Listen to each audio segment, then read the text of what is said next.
Good day, everyone. I am Christine Dayan Emashona, and today I am going to discuss four different topics for our subject technology for teaching and learning. Information and communication technologies made abrupt changes in shaping our global economy, especially in our society, which generated numerous transformation in different fields. One of the major fields that it made significant changes to is our system of education. Now, the challenge in our education system today is how to transform teaching and learning process that it would be able to provide students with skills that they need so that they can be able to perform effectively in the ever-changing environment. To meet this challenge, schools must adapt to the new and appropriate technologies. But the first thing to do requires change in the traditional views of the learning process, which is our first topic. The traditional education paradigm is often characterized with the following views. The first one is that learning is hard. Many view learning as a difficult and often tedious process. According to this view, if students are having fun or enjoying what they are doing in a learning activity, they probably are not learning. So, the first view that impedes learning achievement is how we view or perceive learning as a very difficult and boring activity. We often see learning as a very stiff, formal, or serious activity that fun and enjoyment doesn't need to be incorporated so that we can assure that students are directing or focusing their attention. The second traditional view about learning states that learning is based on a deficit model of the student. The system strives to identify the deficiencies and weaknesses of the student. Based on noted deficiencies, students are tracked, categorized, remediated, or failed. According to Brewer's book, Schools for Thought found out that there is a little emphasis on the students' strengths and all focus has been on their weaknesses. Results to having the curriculum being simplified and less of richness because schools are aiming to develop those skills where students are weak at. So this results to having the curriculum or the lesson activities being simple and very easy for the students. Our next traditional view about learning states that learning is a process of information transfer and reception. Much of our present learning enterprise remains information oriented, emphasizing students reproducing knowledge rather than producing their own knowledge. It also remains teacher centered. So much of our learning enterprise is that how we give students the knowledge rather than allowing them to produce their own knowledge based on their prior knowledge. It also remains teacher centered because many still view the role of the teacher as the dispenser or expert of the information and the role of the student as a passive receiver of information. This view is supported by the idea that teacher still remains or still relies on the learning resources or methods such as textbooks and lecture method. Our next traditional view about learning states that learning is an individual or solitary process. In a study of schools in the United States, the National Assessment of Education noted that most students spend long hours working alone at their desk, completing worksheets or repetitive tasks. A London Times survey of English school children indicated that students almost unanimously rejected this daily ordeal of dull and ritualistically solitary classroom activity and called for a broader and more exciting curriculum. Many view learning as an individual activity, but students call for a more exciting and experiential activities. Students want to be in a more socially collaborative learning environment where they can work with others or in a group. Our next traditional view about learning states that learning is facilitated by breaking content or instruction into small isolated units. Brewer notes that the technology of mass education is quite adept at breaking knowledge in scales into thousands of little standardized, decontextualized pieces which could be taught and tested one at a time. Our traditional education system is often characterized with teaching bits of information rather than teaching them together, which makes it hard for students to create connections and relationships between isolated facts.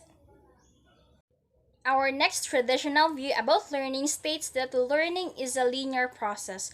Frequently, the textbook or teacher provides only one linear path through a narrowly bounded content area or sequence of standardized instructional units. For example, there's only one problem in mathematics is applicable to a specific group of problems. This means that our learning or our curriculum lacks flexibility in order for it to be applicable to a different unit or concept of knowledge. Now let's go to our next topic, the changes in views of the learning process. In contrast of the traditional views about the learning process, these views are the new paradigm of the human learning process. The first change view about learning states that learning is a natural process. The natural state of the brain is to learn. However, not everyone learns in the same way. There are different learning, perceptual, and personality styles that must be considered sign of learning experiences for the individual students. Because of these differences, teachers must consider giving differentiated activities and methods in which it would cater each student's individuality. Our next change view about learning states that learning is a social process. As Vygotsky on 1978 noted long ago, students learn best in collaboration with peers, teachers, parents, and others when they are actively engaged in meaningful, interesting tasks. ICTs provide opportunities for teachers and students to collaborate with others across the country and across the globe. Learning is a collaborative process that entails working with others to attain a certain academic goal. And because of ICTs, despite of the distance, collaboration with others is still possible. Our next view about learning states that learning is an active and not a passive process. In most fields, people are faced with the challenge of producing knowledge rather than simply reproducing knowledge.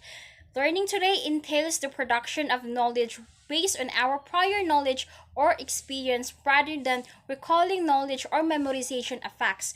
It requires students to be actively engaged in real life or authentic activities. The next change view about learning states that learning may be either be linear or non-linear. Cognitive theory and research sees learning as a reorganization of knowledge structures. The knowledge structures are stored in semantic memory as schema or cognitive maps. Students learn by augmenting, combining, and rearranging a collection of cognitive maps, many of which overlap or are interconnected through a complex network of associations. Our mind is seen as a processor that can process many information at the same time. So students can make connections of information even if they are of various types. The next view is learning is integrative and contextualized. Pribram's holistic brain theory suggests that information presented globally is more easily assimilated than information presented only in a sequence of information elements. It is also easier for students to see relations and to make connections.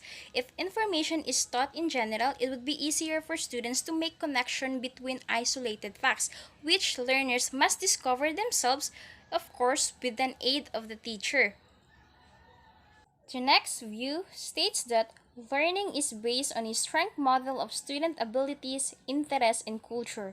Based on the work of Howard Gardner and others, schools are beginning to consider the specific strengths and interests that students bring to the learning environment and are designing learning activities that build on student strengths rather than focusing only upon remediating weaknesses.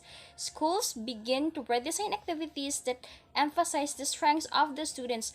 Also, differences were also seen as an asset rather than problems. Now, for the last change view about learning, it states that learning is assessed through task completion, products, and real problem solving of both individual and group efforts. Rather than simply evaluating students through paper and pencil tests, assessments are made using portfolios of actual performances and work in both collaborative and individual learning tasks. Learning today features product based and authentic assessment and activities that allow collaborative and individual assessment. It also more of an output based learning today. Now let's go to our next topic, a shift from teaching to learning. As technology made changes in all aspects in our society, we must expect that there is a need to shift from teacher-centered instruction to learner-centered instruction. The following table shows the changes in the learning process. Table 1.1, Teacher-centered and learner-centered learning environments. For the classroom activity, the teacher-centered didactic learning environments shifted to being a learner-centered or interactive learning environment, whereas the teacher's roles from being the fact teller or always the expert of the information to being the collaborator and sometimes the learner. The instructional emphasis from having facts memorization to relationships, inquiry, and invention. The concepts of knowledge from accumulation of facts and quantity to transformation of facts. Whereas the demonstration of success from norm preference to quality of understanding. The assessment, if we are having used to having multiple items or pen and paper tests, it shifted to being a criterion reference portfolios and performances or more of a product-based assessment. The technology use, we use technology for the drill and practices, whereas nowadays, technology can be used for communication, access, collaboration, and expression. So in conclusion, this table shows that there is swapping of the role of the teacher and the role of the students, from the role of the teacher being the knowledge transmitter, being the knowledge navigator, and the role of the student from being the passive recipient of the information to being the producer of the knowledge. Now let's go to our last topic, the theories supporting the new view of the learning process. In this topic, we will tackle several proponent theories that filled in our understanding of the nature and context of learning. But before that, let's go first to this figure. This figure displays the type of learning environment which is surrounded with peers, technologies, authentic assessments, and the like, in which would enable students to be active agents and have meaningful learning experience. Now let's go first to Vygotsky's socio-cultural theory. The major theme of Vygotsky's theoretical framework is that social interaction plays a fundamental role in the development of cognition. Vygotsky's theory emphasized the importance of social interaction and collaboration in the learning process. Vygotsky believed that everything is learned on two levels. First, through interaction with others, and then integrated into the individual's mental structure. The second aspect of Vygotsky's theory is the idea that the potential for cognitive development is limited to a zone of proximal development. CPD refers to the area of exploration that the student is ready to use but still demands for social interaction and assistance to be fully developed. Now let's go to Jean Piaget's theory. He observed that learning occurs through adaptation to interactions with the environment. This equilibrium or mental conflict which demands resolution gives rise to assimilation of a new experience which is added to the existing knowledge of the learner, or to accumulation, which is modification of existing understanding to provide for the new experience. The major basis of Jean Piaget's theory is how the learners use their schema or prior knowledge or experience to handle the new information. Now let's go to Jerome Bruner's theory. Similar to Piaget, Bruner emphasized that learning is an active process in which learners construct new ideas or concepts based upon their prior knowledge and experience. He identified three principles to guide the development of instruction. First is readiness. The instruction must be related to the student's prior experiences that make the students willing and able to learn. Spiral organization means that the instruction must be structured so that the student can easily understand it. And third, going beyond the information given. It means that the information or the instruction should be designed in order to produce conclusions or fill in the gaps. The next theory is the problem-based learning. The goals of problem-based learning or PBL are to develop higher order thinking skills by providing students with authentic and complex problems and cases. This approach to learning provides a more authentic context for learning and engages students in authentic tasks. This type of approach allows students to work together, create theories and hypotheses, and allow critical discussion of the problem on a deeper level. The next theory is the anchored instruction. Anchored instruction is an approach to designing instruction that is anchored in a real-world context, problem, or situation. Technology has been used to help create real-world contexts and situations through the use of video. This approach draws activities and connections from the reality that students are surrounded with, like the social issues. Furthermore, the use of video provides setting for ensuing the learning and instruction. The next theory is distributed cognition. Distributed cognition emphasizes that cognitive growth is fostered through interaction with others and involves dialogue and discourse, making private knowledge public and developing shared understanding. This process allows social sharing of cognitive resources in order to accomplish goals inside the classroom. It also provides a radical reorientation about designing human computer interaction. So the information is being shared through any learning resources, may it be online or through personal or discourse.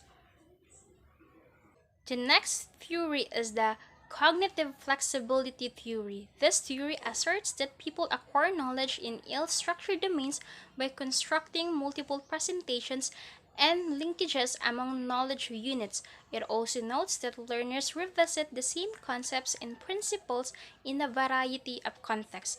This theory suggests that learners grasp the nature of complexity more readily by being presented with multiple presentations of the same information in different contexts. This theory implicates that learners must be flexible in their understanding of a topic to apply in important concepts. The next theory, the cognitive apprenticeship.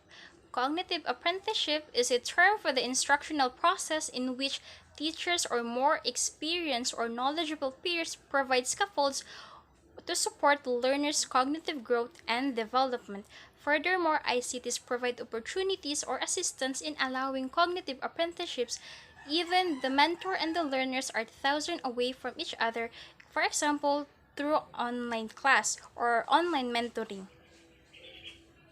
For the second to the last theory, the situated learning. Situated cognition theory emphasizes providing an authentic context for the learner and encouraging social interaction and collaboration in the learning environment. This theory highlights the immersion of students to the real-world context or in person experiences in order to develop their in-depth understanding of a problem or of a concept. For the last theory, the self-regulated learning. Self-regulated learners are those who are aware of their own knowledge and understandings, what they know and what they do not know or need to understand. It combines self-observation, self-judgment, and self-reaction. This theory views learning as a self-directed process in which students activate and monitor their own learning progress. With this, they are aware of their current learning pace. The awareness of students' own learning can adapt to the meaningfulness of that student's learning. And that would be all for my presentation. Thank you.